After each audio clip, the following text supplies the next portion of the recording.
on the entire gamut of issues in the extremely important bilateral relationship between India and Bangladesh. বাংলাদেশিদের visa দেওয়ার ব্যাপারে এবার যে সিদ্ধান্ত জানালো ভারতের পররাষ্ট্র সচিব। শেখ হাসিনা সরকারের পতনের পর বাংলাদেশিদের ভিসার সংখ্যা কমিয়ে দেওয়ায় যে পদক্ষেপ নিয়েছিল ভারত, সম্পর্কের উন্নয়ন ঘটিয়ে সেটি থেকে সরে আসতে চায় দেশটি। শিগগিরই ভিসা দেওয়ার সংখ্যা বাড়াতে পদক্ষেপ নেবে। ঢাকা সফররত ভারতের পররাষ্ট্র সচিব বিক্রম মিস্রি এ ব্যাপারে আশ্বস্ত করেছেন।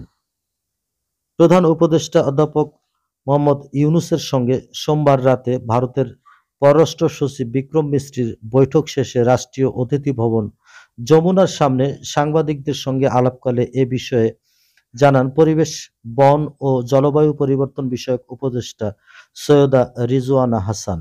৫ আগস্টের পর ঢাকা-দিল্লি সম্পর্কের আকাশে যে মেঘ তৈরি হয়েছে তা পরিষ্কার করতে ভারত আগ্রহী বলেও জানান পরিবেশ উপদেষ্টা। রিজওয়ানা হাসান বলেন, বৈঠকে ভারতীয় সচিব উল্লেখ করেছেন যে বাংলাদেশ ভারত সম্পর্কের আকাশে যে মেঘ তৈরি হয়েছে তা দূর করতে হবে।